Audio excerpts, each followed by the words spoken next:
আগন্তুক পঞ্চায়েত নির্বাচন সম্পর্কে আমাদের করণীয় কি করতে হবে সেই সম্পর্কে বিশদ আলোচনা করলেন।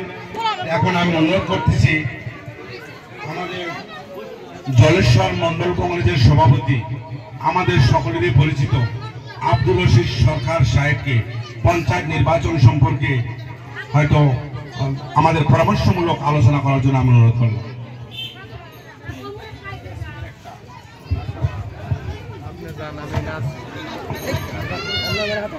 আসসালামু আলাইকুম।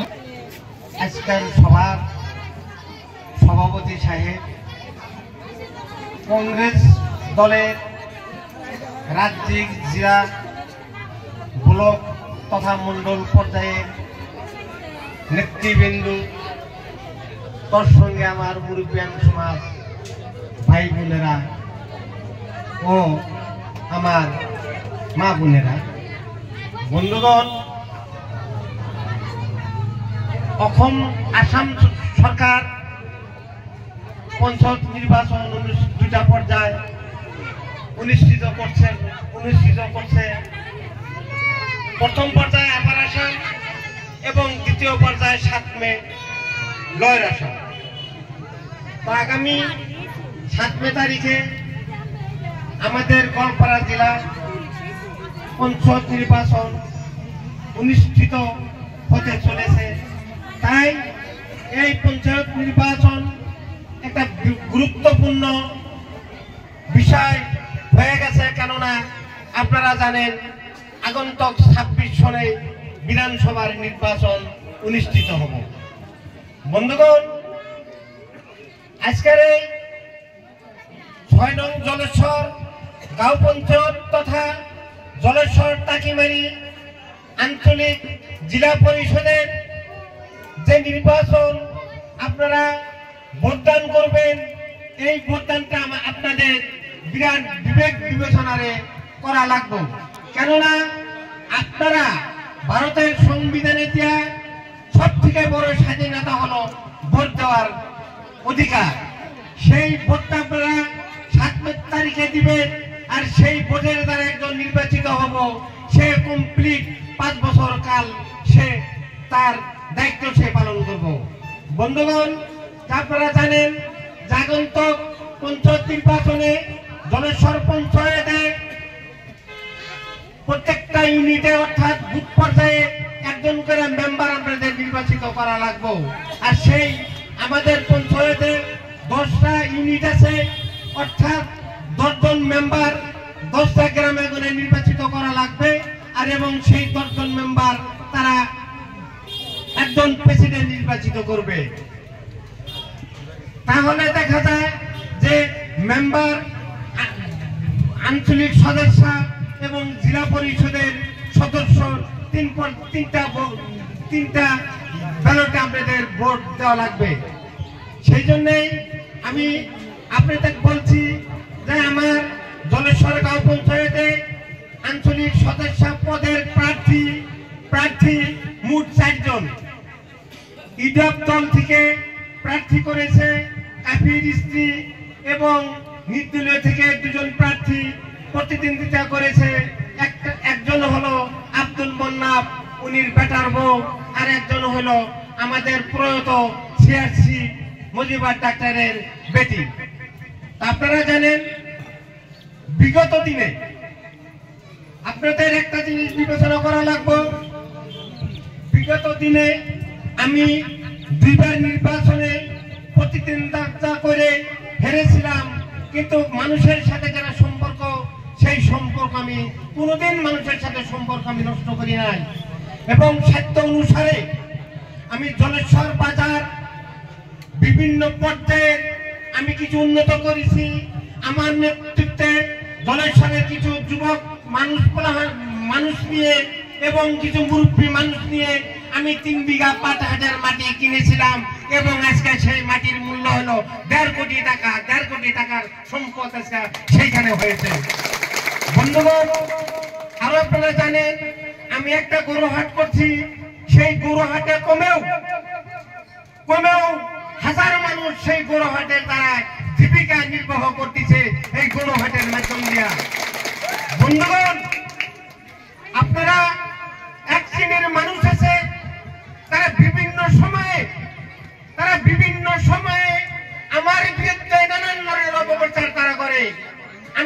জানেন তাদের সে অপপ্রচারের কত এগেনিস্ট আমি কোনো কিছু বলি নাই। বন্ধুগণ আপনারা জানেন যে আমার বেটার বউ তথা জলেশ্বর গাঁও পঞ্চায়েতের আঞ্চলিক সদস্য পদের প্রার্থী আরজুমা খাতুন সে ভোটে প্রতিদ্বন্দ্বিতা করেছে। সেটা বলে বিদেশের জলেশ্বর আছে, বিদেশের চেঙ্গি বিয়ে করে আনছে। তাদের মধ্যেও কিন্তু বিদেশি চেঙ্গি কিন্তু তাদের মতো প্রার্থীর মধ্যেও কিন্তু আছে। আমি যদি জলেশ্বর থেকে যদি চাপর করে বিয়ে করে আনি, তাহলে সে যদি বিদেশি হয়, কেউ যদি বিদেশি করে বিয়ে করে আনে, কেউ যদি লক্ষ্মীপুর করে বিয়ে করে আনে, সেটা বিদেশি হবে না।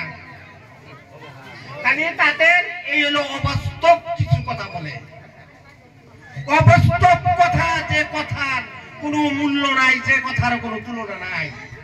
মানে ব্যক্তি হিংসা। আব্দুর রশিদ সরকার জলেশ্বরের নাকি এত কিছু করবো কে? আব্দুর রশিদ সরকার এত সততা নিয়ে চলবো কে?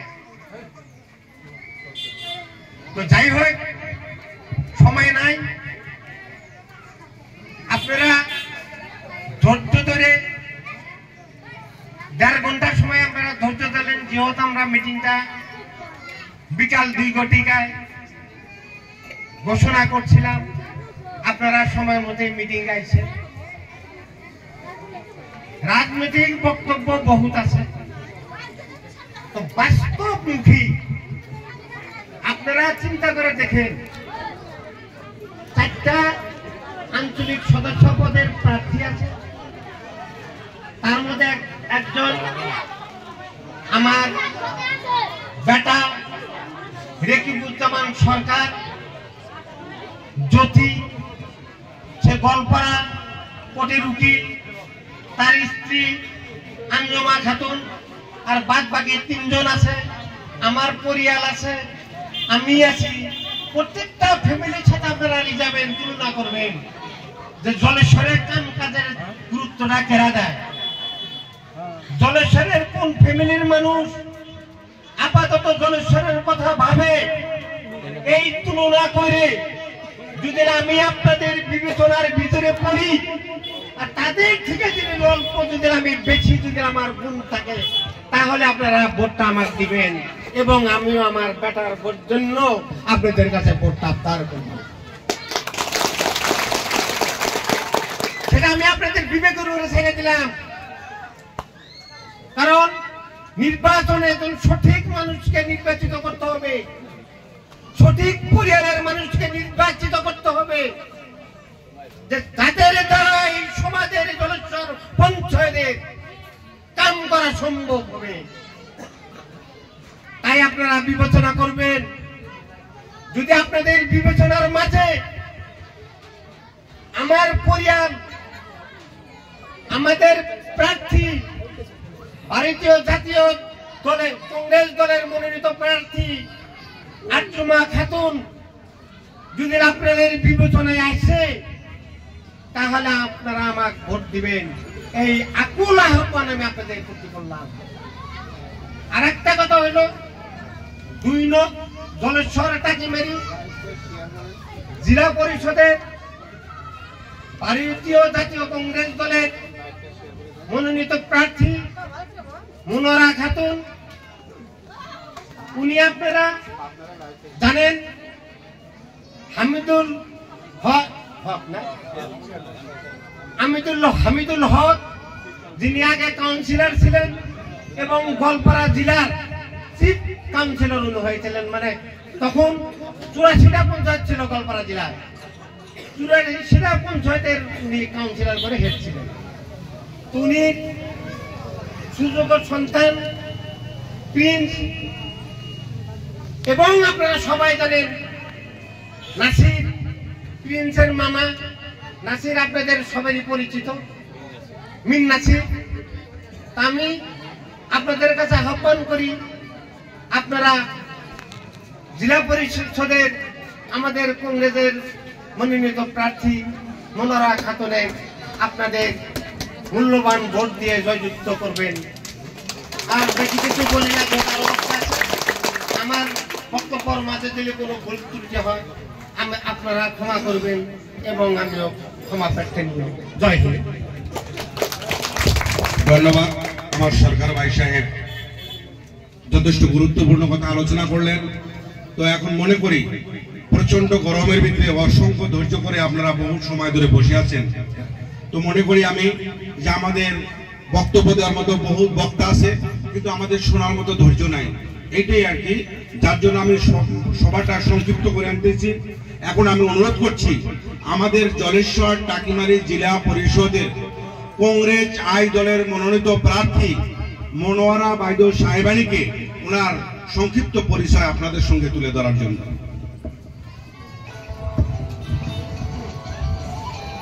আসসালামু আলাইকুম।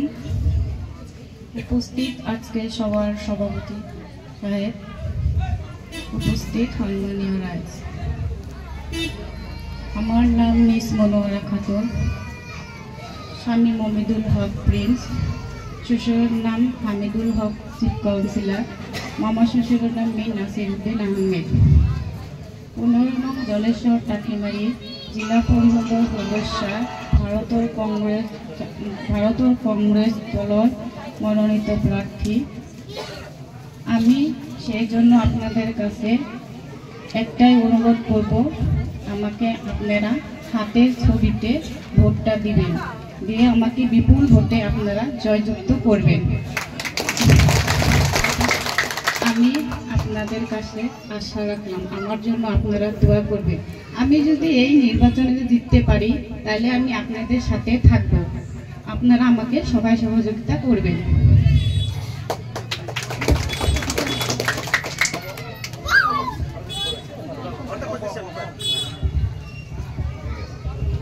ধন্যবাদ।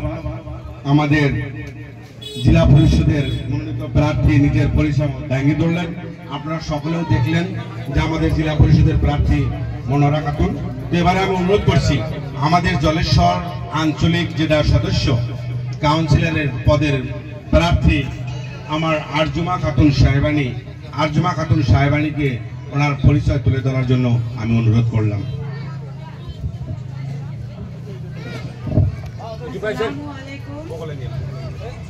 আসসালামু আলাইকুম।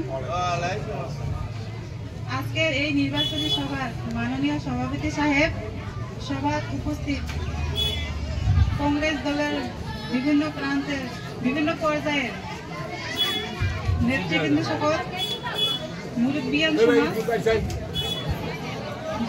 পর্দার আড়ালে থাকা মা বোনেরা, যুবক ভাই বন্ধু সকল, আমার নাম আরজুমা খাতুন, আমার স্বামীর নাম রেকিবুজ্জামান সরকার, শ্বশুর আব্দুল রশিদ সরকার, গাঁও দক্ষিণ 7 বেঞ্চি।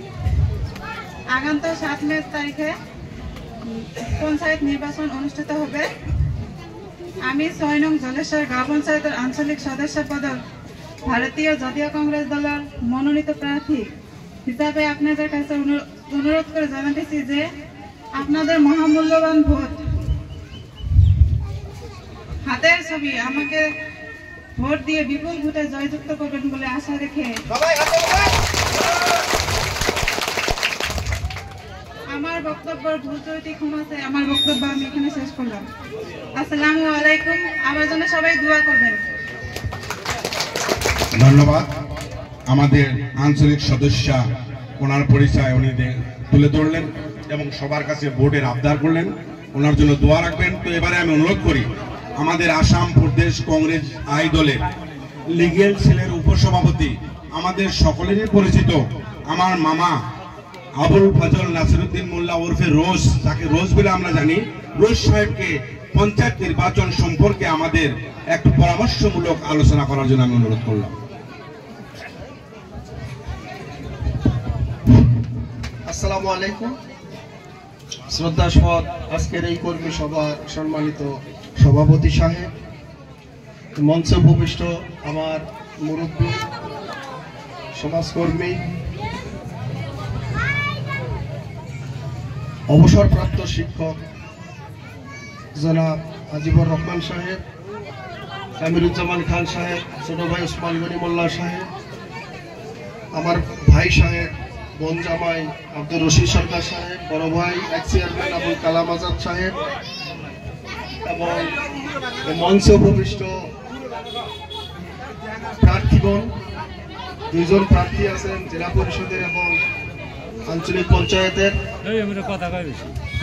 প্রমুখে, জলেশ্বর গ্রাম পঞ্চায়েতের বিভিন্ন প্রান্ত থেকে আসা আমার শ্রদ্ধার মুরব্বিয়ান সমাজ এবং যুব বন্ধুরা, আপনারা প্রার্থীর সঙ্গে ইতিমধ্যে পরিচয় হলেন, ওনারা ওনাদের পরিচয় দিলেন। প্রার্থী যখন মহিলা হয় তখন ওই মহিলাকে দেখে বা মহিলাকে জাজ করে আমরা কোনোদিনও ভোট দিই। আমরা ভোট দেই হয়তো সেই মহিলা প্রার্থীর স্বামী, মহিলা প্রার্থীর শ্বশুর বাড়ি, মহিলা প্রার্থীর বাবা মা, ভাই বোন, আত্মীয় স্বজন, আমরা এই সমস্ত জিনিসকে বিচার করেই ভোট দিই। তো যাই হোক, ওনারা হয়তো আশানুরূপ আমরা ভাবা মতে ভাষণ দিতে পারে না, কথা বলতে পারে না, আর এটা শুভ লক্ষণ। কারণ আপনারা জানেন যে মেয়ের গুণ হয়েছে নারীর গুণ লজ্জা, আর লজ্জা হয়েছে ইমানের অঙ্গ। একজন মেয়ে খুব উচ্চ স্বরে ভাষণ দেওয়া, খুব চকচক করে কথা বলা, এটা আমাদের সমাজের জন্য, মুসলিম সমাজের জন্য এবং ইসলামের জন্য অত শুভ সংবাদ না। কারণ নারী লজ্জাই হয়েছে নারীত্ব। আর আমাদের মা বোনেরা বাইরে আসার অত অভ্যাস নেই। এই নির্বাচনকে কেন্দ্র করে কিছুদিন ধরে আমাদের মা বোনেদেরকে আমরা বাইরে দিছি। এই ভোটের জরিয়তে তারা দুই এক কথা এখন কয়, গতিকে এনারা কি ভাষণ দেয়, কি বলে, এ সমস্ত কথা ধরে বসা যাবে না। এখন কথাটা হয়েছে, আমার জন্ম জলেশ্বর বাজার, আমি জলেশ্বরের সন্তান। আমাকে আপনারা ছোট্টবেলা থেকে আজ পর্যন্ত সবাই দেখছেন, চোখের সামনে মানুষ হয়েছে। আমার পরিবার, আমার পিতৃগোষ্ঠী, আমার মাতৃগোষ্ঠী আপনারা সবাই জানেন। এখানে নতুন করে কিছু কথা বলার আছে। তো যাই হোক,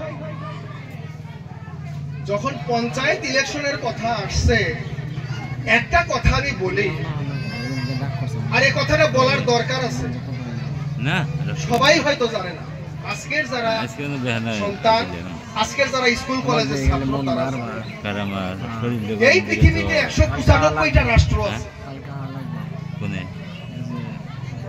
কিন্তু 195টা রাষ্ট্রের মধ্যে সংবিধান প্রদত্ত অধিকার, সংবিধানে পঞ্চায়েতি রাজ ব্যবস্থাপনা দেওয়ার রাষ্ট্রই হয়েছে ভারত। আপনার 73তম সংশোধনীর জরিয়তে 1992 সনে এই পঞ্চায়েতি রাজ ব্যবস্থাপনা নিয়ে ভারতের সংবিধানে অন্তর্ভুক্ত করেছে। এই ভারতকে ফলো করে বিশ্বের বর্তমান আর কিছু রাষ্ট্রতে পঞ্চায়েত নির্বাচনের ব্যবস্থাপনা তারা সংবিধানে অন্তর্ভুক্ত করেছে, কিন্তু ভারত হয়েছে পিতা রাষ্ট্র। আর এই যে সংবিধানে অন্তর্ভুক্ত করছে আর্টিকেল 243, 243 ধারায়, এই যে ভারতবর্ষের সংবিধানে এই পঞ্চায়েতি রাজের ব্যবস্থাপনা সম্পর্কে উল্লেখ করা আছে, যা পৃথিবীর আজও পর্যন্ত 77টা রাষ্ট্রই দিতে পারে নাই। এটা মহাত্মা গান্ধীর গ্রাম স্বরাজ এক স্বপ্ন ছিল। বলে ক্ষমতা শুধু দিল্লিতে থাকলেই হবে না, ক্ষমতা দিসপুরে থাকলেই হবে না, এই ক্ষমতা বিকেন্দ্রীকরণ করতে হবে এবং জনসাধারণের ঘরে ঘরে দিতে হবে। গ্রামের রাজা গ্রামের জনতা হইতে হবে। এই স্বপ্ন মহাত্মা গান্ধী গ্রাম স্বরাজের কথা উল্লেখ করেছিলেন এবং 1959 সনে প্রথম প্রধানমন্ত্রী পণ্ডিত জওহরলাল নেহরু সাহেব উনি এই নির্বাচন, পঞ্চায়েত নির্বাচনের ফিতা কাটেন এবং 1959 সনে ভারতবর্ষের সব রাজ্যে পঞ্চায়েত ইলেকশন হয় নাই, রাজস্থানে প্রথম পঞ্চায়েত ইলেকশন হয় 1959 সনে। আসামে 90 সাল পর্যন্ত পঞ্চায়েত নির্বাচন অনুষ্ঠিত হয় নাই। আজকে আপনারা মনে করেন 85 সালে প্রফুল্ল মহন্তর সময়ে ওনারা অ্যাডহক কমিটি করে দিয়েছিলেন, পঞ্চায়েত ইলেকশন দেন নাই।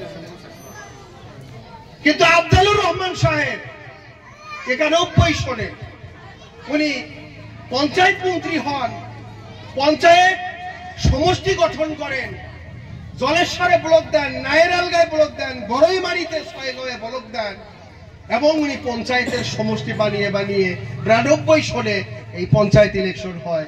যে পঞ্চায়েতের সভাপতি আমাদের জুব্বার চাচা ছিলেন, কাঠুরির বাবর আলী সাহেব ছিলেন, গৌরনগরে মাতাবুদ্দি ছিলেন, এই সমস্ত প্রেসিডেন্ট ছিলেন ওই আফজালুর রহমান সময়ে পঞ্চায়েত মন্ত্রী থাকতে যে ভোট দিলেন। এখন কথাটা হয়েছে, এটা কেন দেওয়া হয়েছে? যে গ্রামের যাতে উন্নয়ন হয়। গ্রামের উন্নয়ন কাক দিয়ে হবে? মানুষ 5 জন 10 জন ভোটে দাঁড়ায়, সবাই কি সমহারে তারা গ্রামের কাজে আসে নাকি? উন্নয়নের কাজে সবাই সমান আসে না। গতিকে কাকে ভোট দিলে ভালো হবে এ কথাটা বিচার করার মুহূর্ত এখন। ভোট বাইর হয়ে যাওয়ার পরে যদি চিন্তা করি এটা হবে না। এখন সামনে বলা ঠিক না। আব্দুর রশিদ সরকার সাহেব ওনার একটা মানুষের সাথে একাকার করা জীবন আছে, যতটুক জানি, যতটুক দেখছি, মানুষের সাথে একাকার। যে মামা মামা ভালো আছেন, যে চাচা চাচা ভালো আছেন, কাকা কাকা ভালো আছেন, এই যে একটা আপনায়া নেয় মানুষের। ভাত খাওয়ার সময় মানুষের সাথে কোনো বিরক্তি নাই, হাতটা ধুয়ে লোকটার সাথে আগে কথা বলে। চার দোকানে কোনোদিন আজ পর্যন্ত বোধহয় একা চা খায় না। মানুষের দুঃখ সুখ এই খবর নেওয়া মানুষটা রশিদ সরকার। মানুষের হাকে ডাকে, বিপদে আপদে ওনার সাধ্যে যত কুলায় উনি সবসময় মানুষের সাথে একাকার করেছেন। খালি উন্নয়ন তো করবে, রাস্তাঘাটের কাজও করবে, কিন্তু আমি ভাবি পঞ্চায়েতের নেতা যারা হবে ওই পরিয়ালটাকে দেখতে হবে যে কার দুয়ারে মানুষের স্যান্ডেলের বেশি ভাড়া পড়ে। সবচেয়ে ভাবার বিষয় এইটা। পঞ্চায়েত ইলেকশন কোনো একটা লিগা বানাবে না, দালান বানায় দিবে না, চাকরি দিতে পারবে না, কোনো দিতে কিছুই দিতে পারবে না, ছোট্ট ছোট্ট কাজ কিছু দিতে পারবে না। যার যার কাজ শেষে কইরেই খেতে লাগবে। আপনি গাড়ি চালান না, দোকানদার আপনি দোকানদার দোকান করেন, দোকানই করে খাইতে হবে। কিন্তু একটা কথা, যে রাত্রের 12টায়, দিনের 2টায়, দুপুরে, বৃষ্টিতে সব সময় যে মানুষটা পাওয়া যায়, আর যার বাড়িতে মানুষের পাড়া পড়ে, বড় ঘর দিয়ে ঢুইকা পাক ঘর দিয়ে বাইর হয়, খাওয়ার সময় অকস্মাৎ আসলে 2 জন লোক ভাত দিতে তারা দ্বিধাবোধ করে না, নিজে না খায়া মানুষের খাওয়ানোর যে মন একটা, এইটা কিন্তু রশিদ সরকার সাহেবের আছে। এই কথা ওনার সামনে আমার বলা ঠিক না। আমরাও ছোট থেকে দেখছি, আমার বোন জামাই হয়, আমরা বললে বলবো, নিজের কথা নিজে বলবা, কিন্তু তা না, সত্য কথা কিছু বলারও দরকার আছে। কারণ এটা যে পঞ্চায়েত ইলেকশন খালি ডেভেলপমেন্টের কথাও আসে না তো। ওই মানুষটার, ওই পরিয়ালটার, ওই পরিয়ালের পাকঘরটা, ওই পরিয়ালের বিছনার রুম কোনটা বেডরুম, মানুষ বেডরুমে যায় কিছু না কিছু, মানুষের বাড়িতে যদি বেডরুমে যায় বসেন, লগে লগে বিছনার চাপ দরটাও তো। পাকঘরে যাওয়া বন্ধ, বিছনায় যে বিছনায় শুবেন ও বিছনায় মানুষ যাইতে পারে না, বাইরের ঘরের থেকে আলোচনা করে যাইতে লাগে। ওই বাড়িতে যদি এই পঞ্চায়েতের পদ দেওয়া যায় তাহলে বোঝেন মানুষের অবস্থা কি হবে। গতিকে রশিদ সরকার ইনশাআল্লাহ একজন মানুষের, গরিব মানুষের, মেহনতি মানুষের কণ্ঠ। আবার তার ছেলেরাও মানুষের মধ্যেই থাকে। ওনার যে কাকা, ওদের তার দাদা, দাদা করে বলেন না না, দাদা মামা, এই সব শব্দগুলা তাদের ঠোঁটের আগালে থাকে। তাহলে এই বাড়িতে যদি এই পদটার সম্মান না দেওয়া যায়, এটা আমাদের আত্মঘাতী সিদ্ধান্ত হবে। মানুষ কিন্তু দেখেন অনেক ভোটে দাঁড়াইছে। আর পঞ্চায়েত ইলেকশনটা হয়েছে কি, মানে আমরা যদি দেখেন কেউ একদিকে মামায় খেলায়, আর একদিকে চাচায় খেলায়, একদিকে শালায়, এক জায়গায় বোনের জামাই, বাবা বেটা, সবার মধ্যে মন নারাজ হয়। পঞ্চায়েত ইলেকশন সবচেয়ে খতরা ইলেকশন। এই ইলেকশনটা আপনার এমন মন নারাজগি হয় যে 6 মাস লাগে এগুলো মেকআপ করতে, আত্মীয়তাও কিছু নষ্ট হয়। তো যাই হোক, অত কথা বলার সময়ও নাই। আমরা পঞ্চায়েতের ইলেকশনে আমরা কংগ্রেসকে ভোট দিতে লাগবো, কারণ কংগ্রেস দল, এই ভোটটা আমরা যদি কংগ্রেসকে দেই, এই ভোটটা যাবে দিল্লিতে। রাহুল গান্ধী খুশি হবে যে মাইনরিটির জন্য আমরা কথা বলি, মাইনরিটির মানুষও আমাদেরকে সম্মান রাখে। এই ভোটটা এই আঞ্চলিক যদি আমরা এপি মেম্বার যদি আমরা জিতাই এবং যদি আমরা জেলা পরিষদকেও জিতাই, তাহলে এই ভোটটা রাহুল গান্ধী পাবে, গৌরব গগৈ পাবে, যে ওয়াকফ অ্যামেন্ডমেন্ট বিলের জন্য পার্লামেন্টে আমাদের জন্য কত চিল্লাচিল্লি করছে। সুপ্রিম কোর্টেও বলছে কংগ্রেস এবং বিরোধী দল যে কথা ওয়াকফ বোর্ড নিয়ে বলছে পার্লামেন্টে, একই কথা সুপ্রিম কোর্টের জাজেরাও বলছে যে না, এটা অন্যায়, ওয়াকফ অ্যামেন্ডমেন্ট বিল এটা না, চলবে না। মুসলমানের সম্পত্তি, এটা মুসলমানরাই ইস্তেমাল করবে। মুসলমানের ওয়াকফ কমিটি যেটা থাকবে সেখানে মুসলমান থাকবে, কেন হিন্দু থাকবে? হিন্দুর কোনো মঠ মন্দিরের কমিটিতে তো মুসলমান থাকে না। যে কথা কংগ্রেস পার্লামেন্টে বলছে ওই কথা জাজেরাও বলছে। তাহলে বোঝা যায় বিজেপি আমাদের জন্য কত অন্যায় করে। আর বিজেপির বিরুদ্ধে যদি প্রতিবাদ করতে চান, ভোট আবুল তাবুল জায়গায় দেওয়া যাবে না। একমাত্র মঞ্চ, প্ল্যাটফর্ম, একমাত্র দল কংগ্রেস দল। যে দলে ভোট দিলে তারা উৎসাহ পাবে এবং সংখ্যালঘুদের নিরাপত্তার জন্য তারা পার্লামেন্টে এবং দিল্লি দিসপুরে তারা বলতে পারে। গতিকে এই ভোট কংগ্রেসকেই দিতে লাগবে। আপনার ভোট, আত্মীয় স্বজনের ভোট এবং প্রতিবেশীর ভোট, সবার ভোট কংগ্রেসের পক্ষে দিবেন। আমাদের এখানে কংগ্রেসের আঞ্চলিক সদস্য এবং জেলা পরিষদের সদস্য দুইজনই এখানে আছে। আমি ওনাদের বিপুল ভোট দিয়ে আপনারা জয়যুক্ত করবেন আশা রাখছি এবং সমাজের উন্নতি হোক। এই কথা বলে আর বক্তব্য লম্বা করি না। আমার বক্তব্যে যদি কোনো ত্রুটি হয়, ভুল হয় মাফ করবেন। আসসালামু আলাইকুম। কংগ্রেস জিন্দাবাদ। ধন্যবাদ। আমার মামা আবুল ফজল নাসিরউদ্দিন মোল্লা রোজ সাহেব যথেষ্ট গুরুত্বপূর্ণ কথা আলোচনা করলেন। তো এখন আমাদের এখানে বলার মতো অনেক মানুষই ছিল। জেলা পর্যায়ের বিষয়ববীয়া ছিল, আমাদের ব্লক পর্যায়ের বিষয়ববীয়া ছিল, আমাদের বয়োজ্যেষ্ঠ মুরব্বিয়ান ছিল। কিন্তু বহু সময় আমরা এই উৎকট গরমের মধ্যে, প্রচন্ড গরমের মধ্যে কষ্ট করে ধৈর্য ধরে বসে আছি। আমি মনে করি এখন ভালো কথাও খারাপ শোনা যাবো, হয় কি না? ভালো কথা আলোচনা করলে খারাপ শোনা যাবো, ধৈর্যের একটা সীমা আছে। তো আমাদের এটা কর্মী সভা, আমরা পরবর্তীতে আমাদের এই আলোচনা সভা আমরা মন্ডল লেভেলে করব, প্রত্যেকটা বুথ লেভেলে করব। আমাদের রাজহুয়া সভা হবে, রাজহুয়া মিটিং হবে, বিশদভাবে সেখানে পর্যালোচনা করব। সব শেষে আপনাদের কাছে, আপনাদের সবাইকে আমি এই প্রচন্ড গরমের মধ্যে আপনাদের বিপুল উৎসাহ, কংগ্রেসের প্রতি দরদ, কংগ্রেসের প্রতি ভালোবাসা, মনোয়ারার প্রতি ভালোবাসা, আরজুমার প্রতি ভালোবাসা, এই ভালোবাসার ধন্যবাদ জানিয়ে এই সবার পরিচালনার ক্ষেত্রে ভুল ত্রুটির ক্ষমা চেয়ে এবং আগন্তুক 7 তারিখে আপনাদের মহামূল্যবান ভোট হাতের ছবি আঞ্চলিক সদস্য এবং জেলা পরিষদের পক্ষে দিবেন বলিয়া আবদার রাখিয়া আজকের সভা এখানেই সমাপ্তি ঘোষণা করা হলো। ধন্যবাদ। এবং সবশেষে তবারকের ব্যবস্থা আছে, আপনাদের জন্য তবারকের ব্যবস্থা করছে, সকলেই তবারক গ্রহণ করবেন। দাওয়াত রইল সবার কাছে, ইনশাআল্লাহ সকলে তবারক না খায় কেউ যাবেন না। ধন্যবাদ।